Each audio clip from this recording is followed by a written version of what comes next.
All right. Hey, everyone, just bear with me 1 second. Just checking on a little statistic here.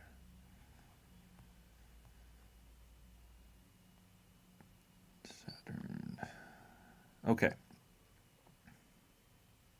All right.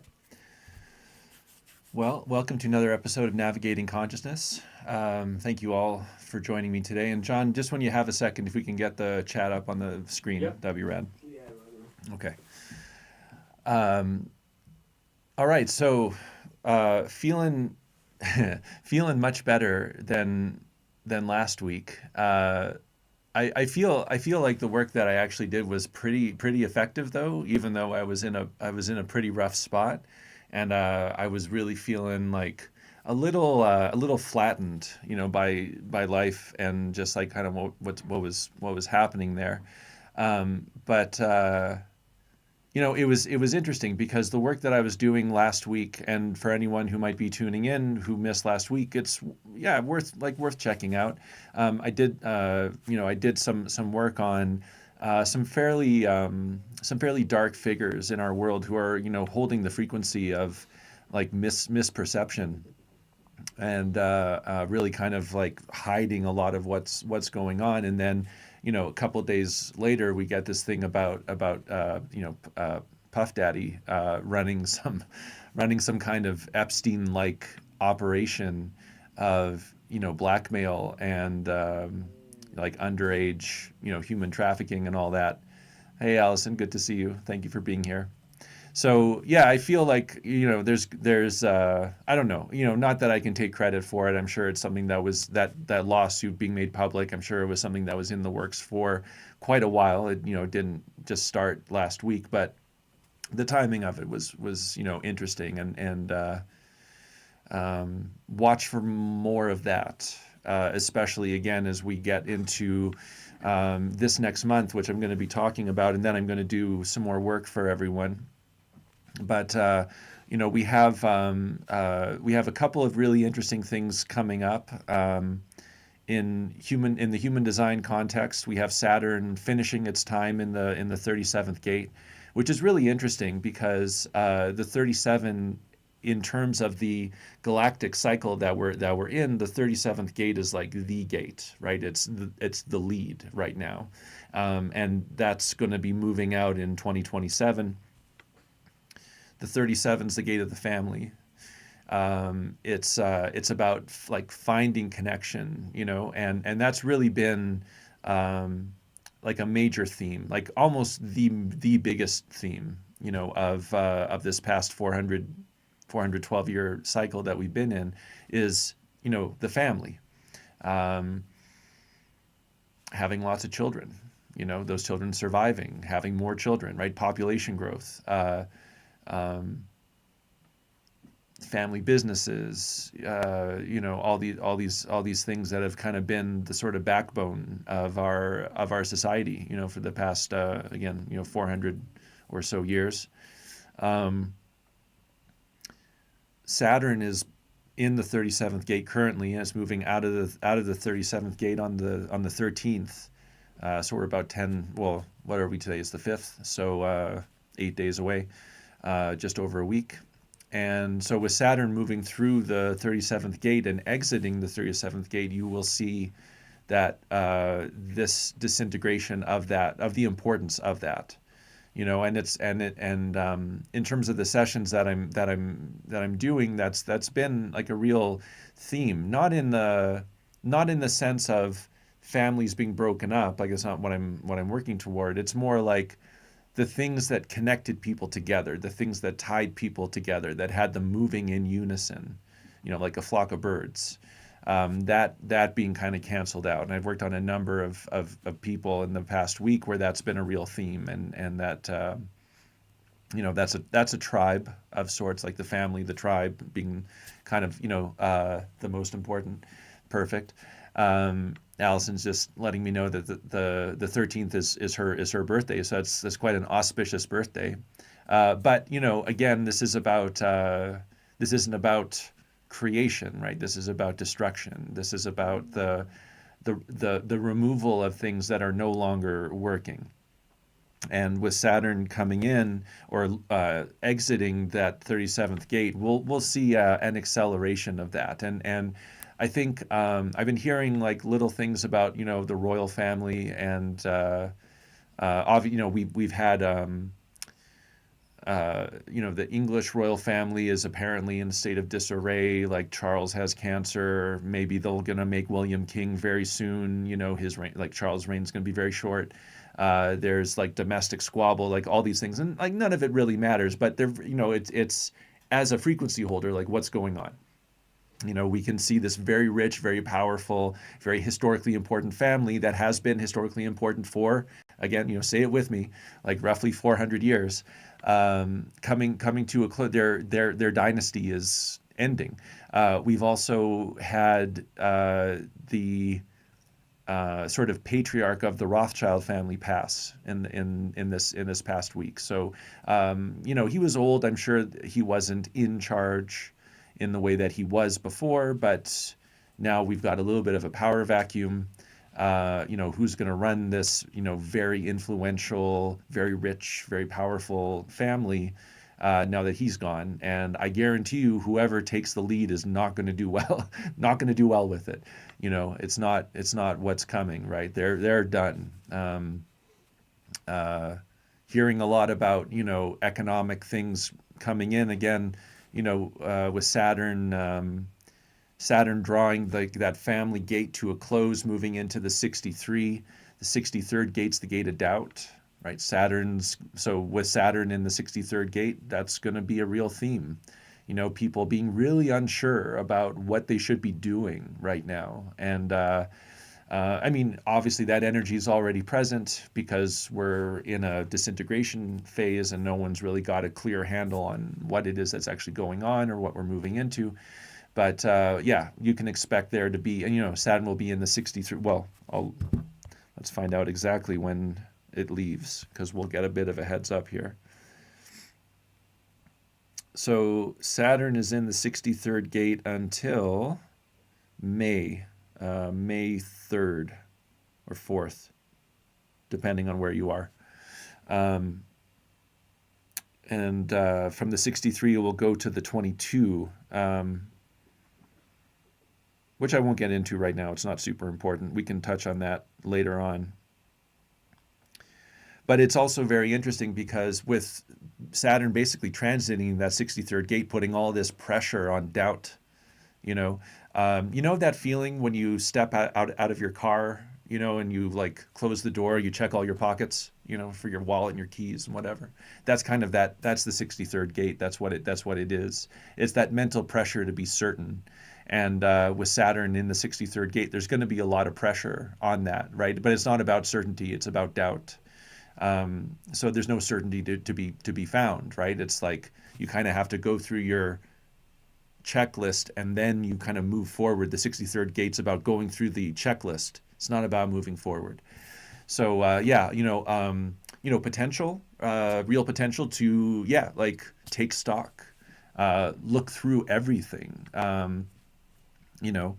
Make sure you have everything that you need before the next step gets taken, and just keeping in mind that there won't really be the energy to take that next step until May, because March and April is all about disintegration. It's all about Mercury going retrograde in Aries in April.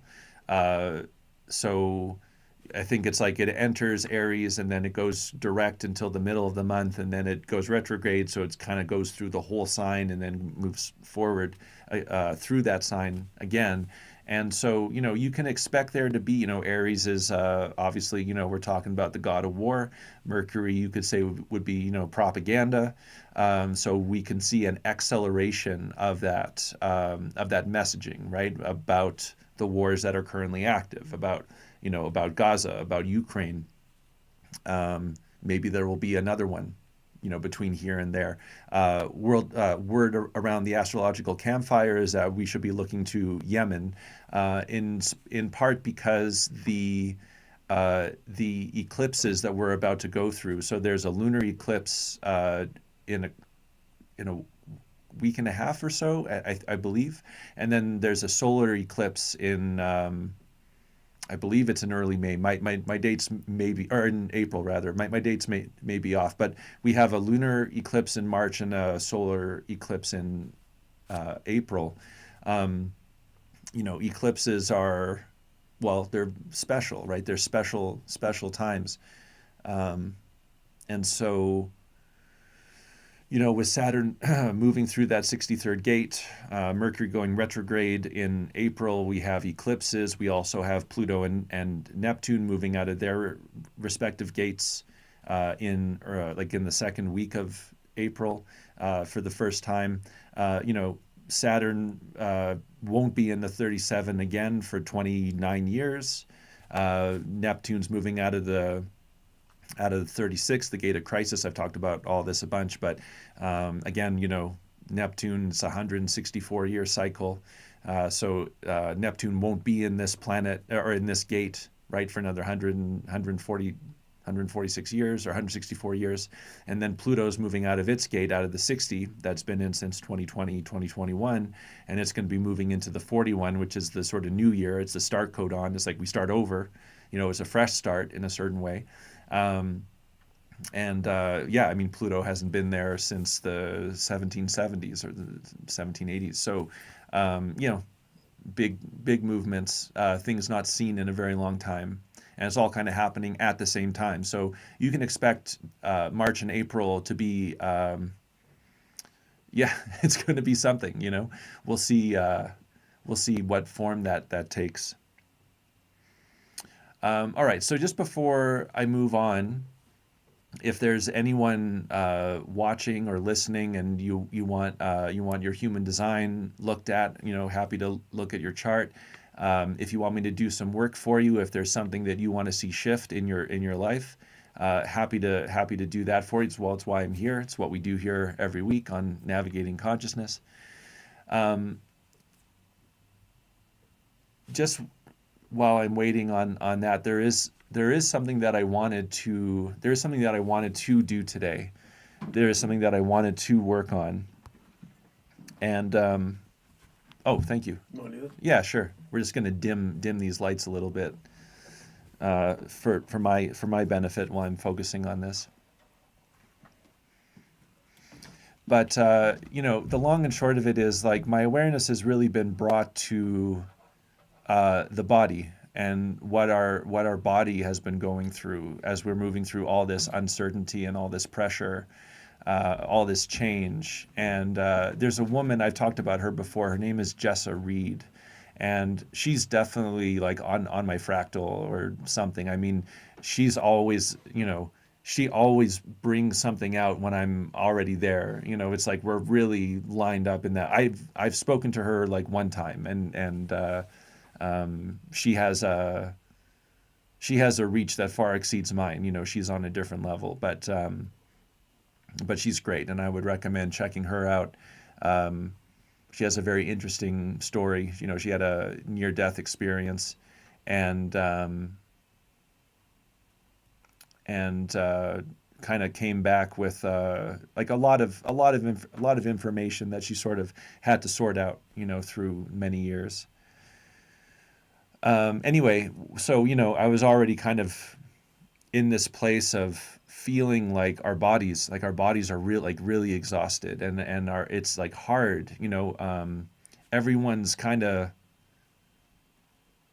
like, yeah, just the amount of effort it takes to stay lean, to stay fit. It's like it's a lot. It's almost like a full-time job. If you want to stay in shape, you have to watch every calorie. You have to make sure you're going to the gym every day. You got to make your 10,000 steps. You got to drink all your water. You got to do all these things. And we look at people from the 50s and the 60s and before, and they're all very lean. And it's sort of like, and they didn't try. Like, no one really thought about it, right? They ate their food, they lived their life, and it was pretty rare, to see someone who was really heavy. And I mean, yeah, there was more activity and like less food maybe, but I don't think that's what it is. I think like our bodies are undergoing a tremendous amount of change and maturation in a certain way, adaptation, mutation, all these things. And our body, because it's our body, it's unconscious, right? We're not aware of what our body's doing. We're not even really aware of what our body is as far as that goes, right? It's all our mind's interpretation, right? What our brain is receiving through our senses, how our body looks, how our body smells, how our body sounds, and all that. But that's all really surface level stuff, right? In terms of the inner workings, in terms of how our cells are dividing and making proteins, and like enzymes and neurotransmitters and hormone, like we're not consciously aware of any of that. And I think there's a tremendous amount of load that our body is like collectively, that our bodies are working under, and I think it's very hard for a lot of people's bodies to hold that form. Like I said, if you want to stay fit, you have to work really hard, really, really hard. And I don't think it was like that before. I know it wasn't like that before. Even in my lifetime, it seems like just over the past few years, things have gotten significantly more difficult. Everyone's bodies are looking a little softer, a little more mushy. Young people looking really out of shape. And I know that a lot of them are sitting a lot, and they're on the screens, and all that stuff. It's kind of funny, to be middle aged and to be talking about like the youth and like the problems there. But here we are. I guess it happens to everybody. But you can see it, right? It's everywhere. So I thought I would do some work on that. I thought I would see if there's something that I can do to give you, the people watching this and tuning in, some support, on that physical plane, on the primarily unconscious areas of our form that are under the same pressures, if not greater pressures, as we're all experiencing, emotionally, psychologically, in our relationships. A lot of relationships ending, and this has been a theme for a while. I feel like I've known a lot of marriages have come to an end. A lot of business partnerships have been dissolved. A lot of things. But there seems, I don't know, it just feels like there's some kind of amplification, like something kicked into high gear. I know, Venus and Mars have kind of been doing this dance where they've been conjunct, and that's obviously put like, and I believe in the human design context, they were conjunct in the 41st gate, which is again like starting over, starting fresh, like the new year. So a lot of relationships needing to come to a close so that something new can get started. At the same time, I mean, the amount of pollution, and I touched on this last week, and this is really what was driving me crazy, because I'm a very health conscious individual. Like, I'm very aware of what I'm putting into my body, and what I'm exposing myself to, and and it's just like, you're walking around and people, just the smell of laundry soap and dryer sheets, and like that purple grape flavor, like it's an endocrine disruptor. I went into a pet store to get pet food for my dog. It stunk, like just some kind of strawberry flavor just permeating the air, and I walked out of there and it was like stuck to my clothes.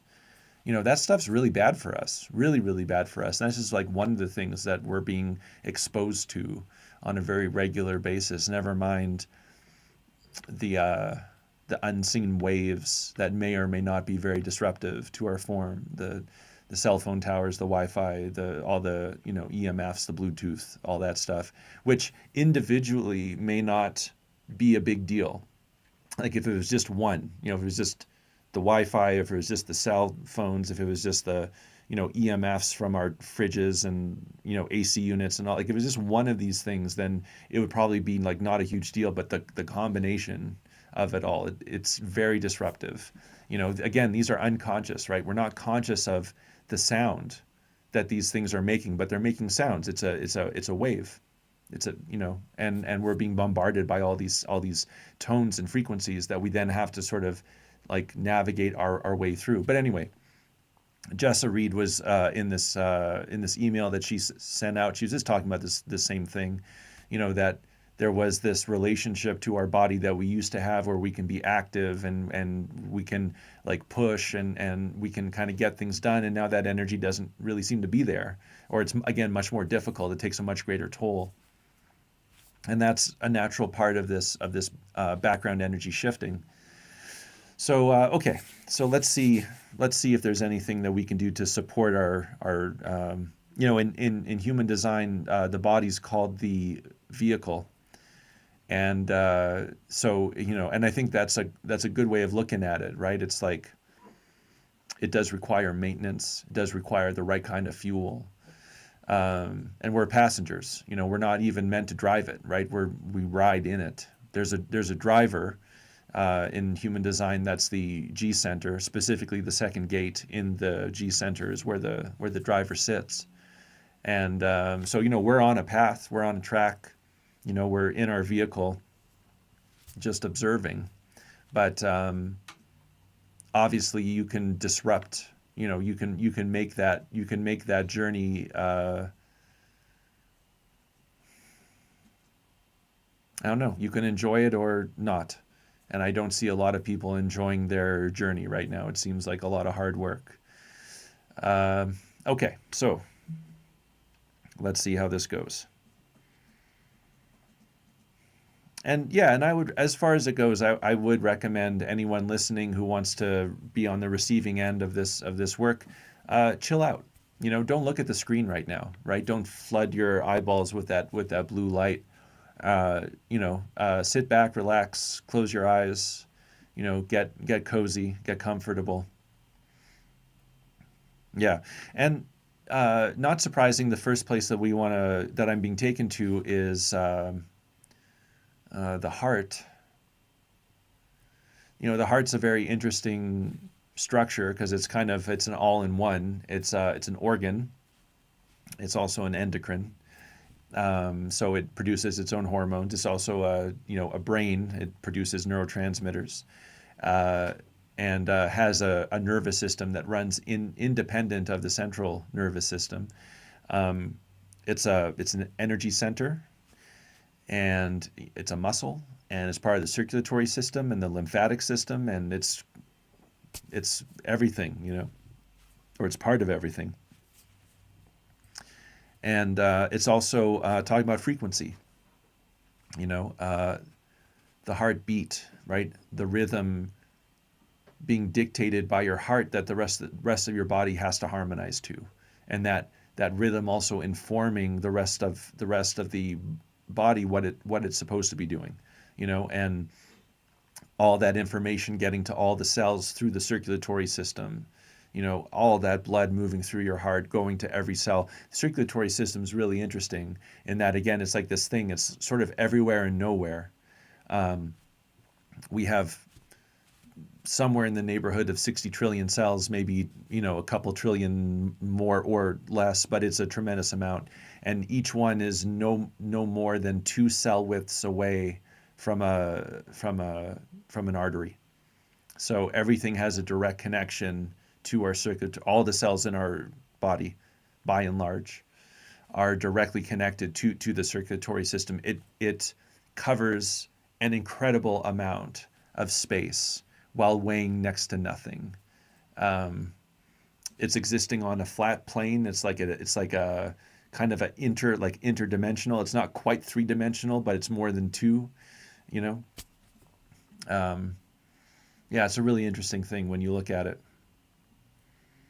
And so we're just looking at, your heart and the heart rhythm and the information that's being sent out to the cells of your body, telling them, what the sort of frequency is that they have to harmonize with. The contents of the blood informing the cells of like the proteins that they're going to need to create, and what's in the environment that they're going to have to respond to, and all these things. And it's really just like, it's a lot. We're inundated with information,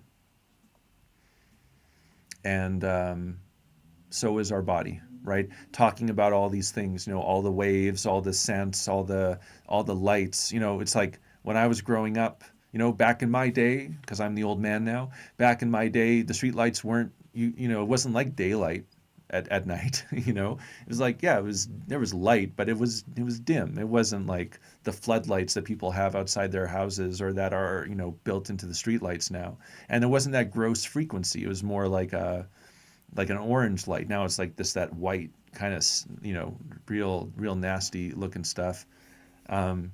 So yeah, our body's being inundated. Our body's being inundated with all these frequencies. Our heart, right, is being inundated with all these frequencies, all these sounds and all these smells and all these visuals, and it needs to parse all that out. It needs to sort all that out. Just in the same way that our mind is being like we're being bombarded by all this information, all this data, and we have to do something with that, right?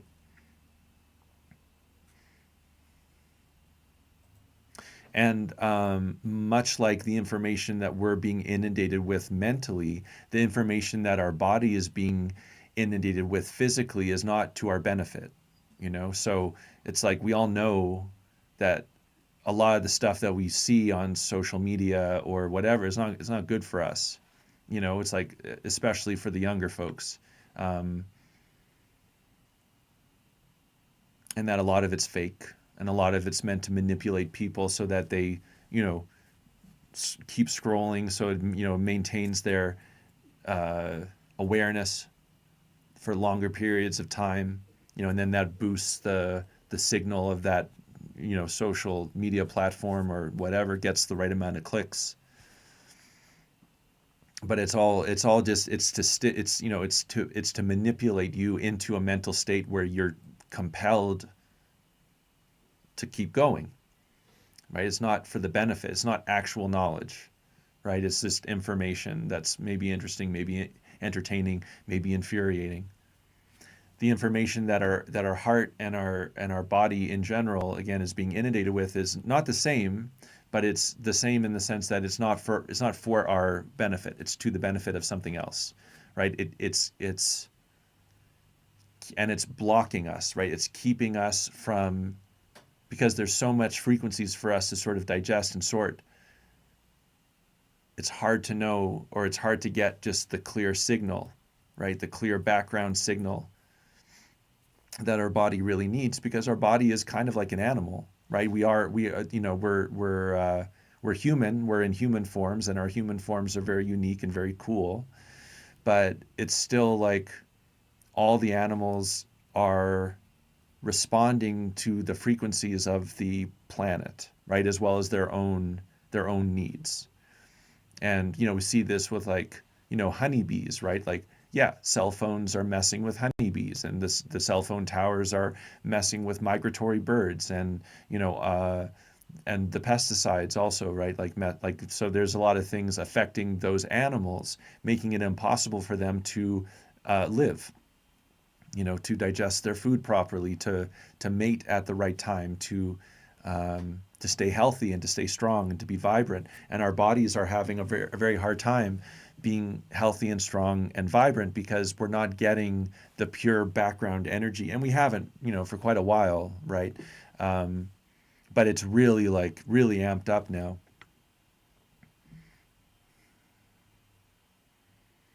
And it's not about disregarding. It's like that would be a really hard job. We'd almost have to develop a new organ. There's a part of our brain whose sole purpose is to ignore all the frequencies of light that we don't need, right? The 99% or the 99.9%, however much it is that we're not conscious of.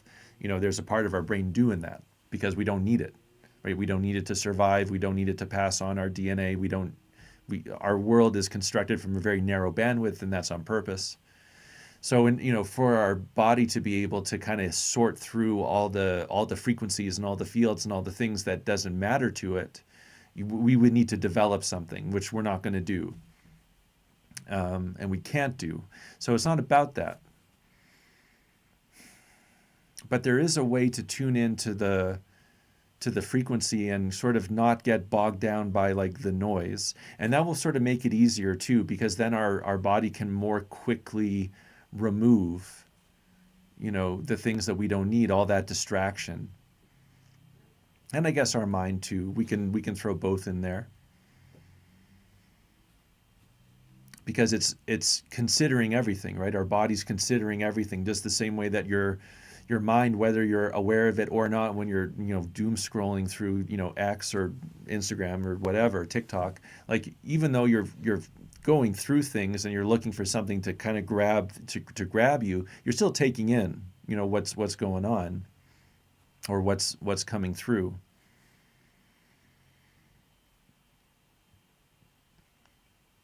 So it's just really about how our body considers what's coming into it, the frequencies of sound and light and scent. And just that it can just move through us. It doesn't need to be considered. There's a frequency that is true. There's like the things that we need in order to survive and in order to know where we're going. And then there's stuff that doesn't relate to any of that. It's just extra.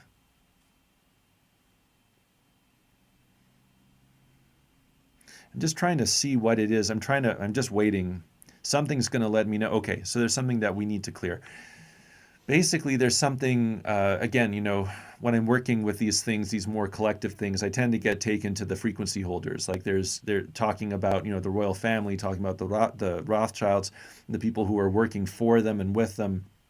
They're sophisticated, and they're not in that position for no reason. It's not an accident. And they know a lot, and they, there's that very common phrase, millionaires don't use astrologers, but billionaires do, something along those lines. These powerful, multi-generational, incredibly wealthy families, they know what's up. They engage with it in their way, or they have people do it for them. And we're not focusing on these families as much, but there are people, like there's no reason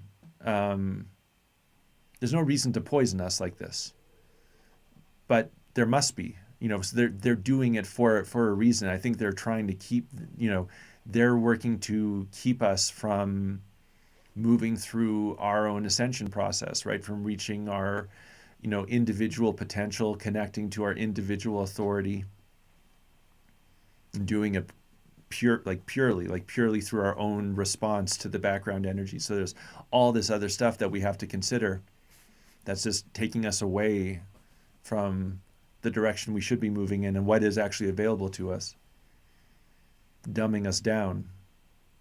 And I was thinking about this too. It's sort of like, talking about the 50s and the 60s and how healthy people were because they had like all the food and they didn't have as much of the pollution. Like they had pollution. I mean, obviously there were chemicals being used, medicines being, used that really mess people up. Agent Orange in Vietnam, just one of many examples, DDT, these kind of things,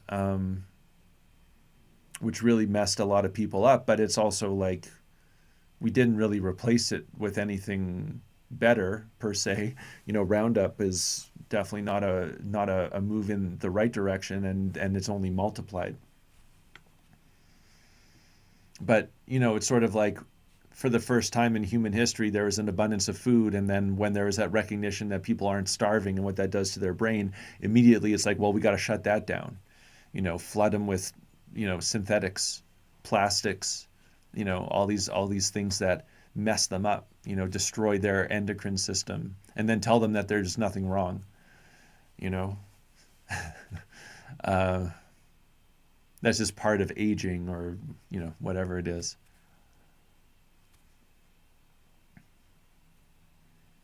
So yeah, so there's almost like a board, like a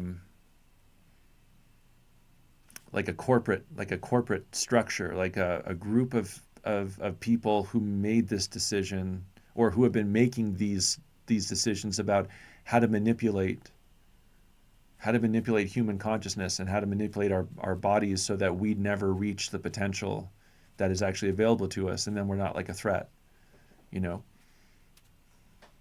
or easier, easier to direct, easier to harness. And there's 12 people on this board, and they are people, they're humans. I don't know who they're working for, but they are humans. We're not looking at anything beyond that.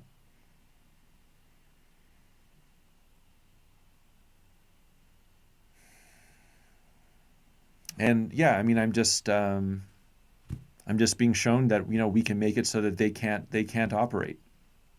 They're already, I mean, they're at the end of their time, right?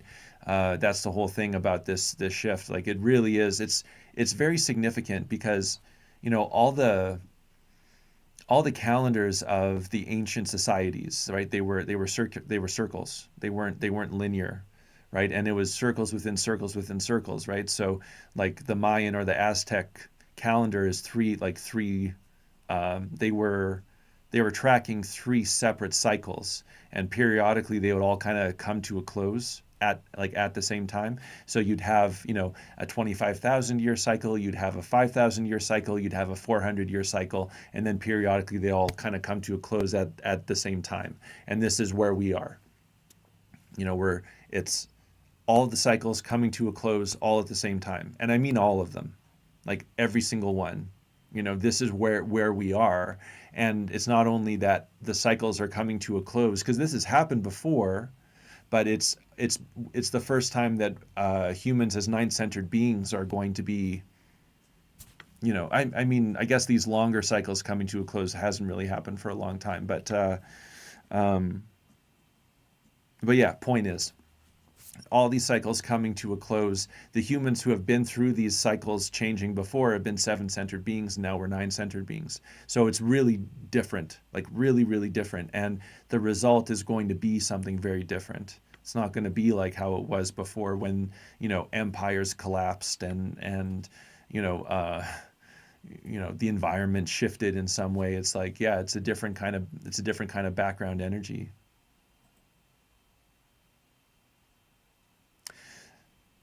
Allison, that's a great question. I'll get to that in just a second.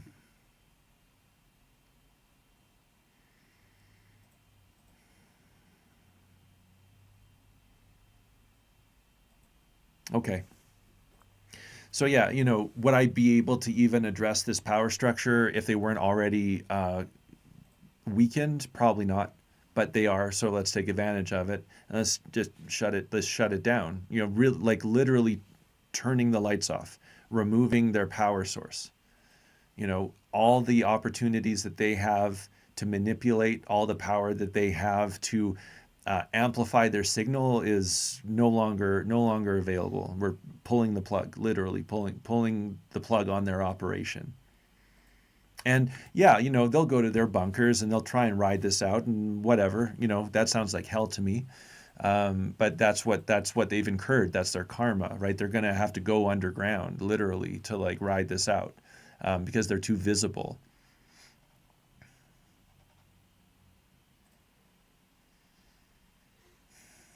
Okay, okay, good. So that's gonna, the impact will be what it is. It's going to take some time for everything to kind of sort itself out, but especially because we're going through what we're going to be going through for the next couple of months. But yeah, positive steps forward. Okay, so Allison's asking, so certain people who won't have the power they've had, does it mean that so many willing to swallow what's fed won't anymore? Um,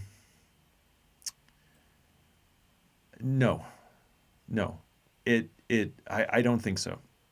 I don't think I think it means is that people who have, because everyone's got different capacities, and it's not better or worse, right? It's just like there's people who have struggled up until this point, and some of those people won't struggle anymore, right?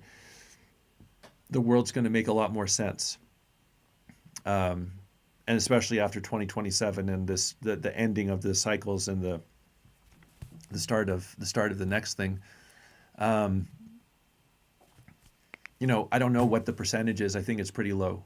I think it's pretty low. I think there's a pretty small percentage of people who are actually capable of making their own decisions, and I think it's going to be very difficult for a lot of folks to um, to deal with life without being fed something directly. Because we're like domesticated animals, right? Uh, you can open the fence and like let the animals out, but and a lot of them are going to starve or get eaten. It's not pretty what happens to domesticated animals when they're not under the protection and guidance of their owners or whoever's growing them, even though the end result is the same. They all die. But yeah, some change, and some adapt, and some animals are better suited, right? Uh, if if you you know if you have a small dog that's been neutered, I mean, what can it do? It's it's been altered. It's been altered genetically. It's been altered surgically, and there's certainly no shortage of people who fit that category. And I'm kind of past like feeling anything about it. I'm just like, it's just, this is what's happening. So it's not that people won't be willing to swallow what's fed; it's that no one's going to be fed in this way, and we're all going to have to figure out how to feed ourselves. For some of us, that's very fine. It's like, yeah, that's great. Like, let me add it. For a lot of folks, though, that's not what their design is, and it's not going to be, it's going to be very traumatizing potentially. But I do think that there are, I have this vision that I think I share with a number of other people, that there will be an opportunity to offer guidance, right? So people who have been heavily invested in how things were, and not really understanding what's happening as things move into how they are, and why the world doesn't look the same way that it did. Yeah, maybe they will. Some of them, may well be very willing to hear what someone like me has to say, or someone like me, not me specifically, but there's people who have knowledge, and there will be opportunity, and some will take it and some won't, and we'll see how it all plays out. But my sense of it is, there isn't really a need for a large population. Um, the Earth's been the home base for the three-dimensional experience for a very long time, and it's done being the home base for the three-dimensional experience. So for the souls who still want that or still require that, they'll have to go somewhere else. They're not going to get it here. And from the Vedic astrologer that I've consulted, this is part of that system as well. That there's a new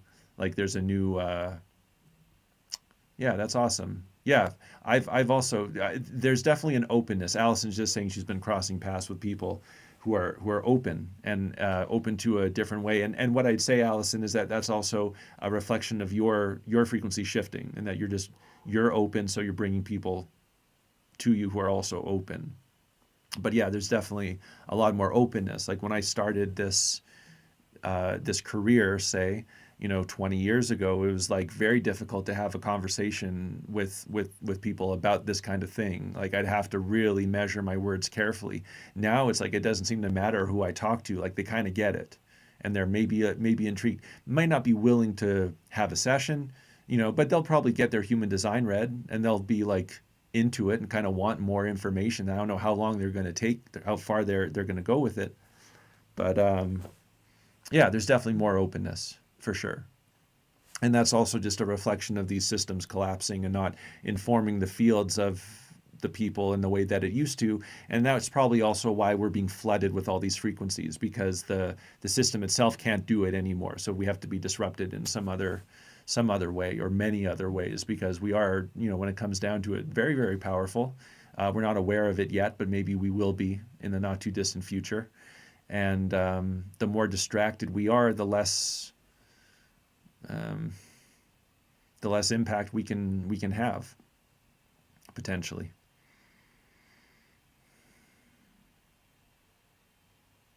Okay. All right. Well, just so that's my work for today. I'm gonna drink a little water here. I'll just throw it out one more time. If there's anyone out there who has any questions about their human design body graph, or wants their body graph read, or wants something shifted for them personally, just let me know in the chat. I'd also like, yeah, you're welcome, Allison. I'd also like to, I'd like to find a way. I don't know. Maybe this is something that we'll make available, but I'd like to find a way for people to get to me before. So if you can't make it for the live broadcast, I can still do your human design or shifts. Like we could do this, but you don't have to be present with me while I'm doing it. So I'll have to figure that out. Okay. All right. Well, I think that's all we're going to do today. Thank you again for joining me this week, and we'll see you next Tuesday. Thanks so much.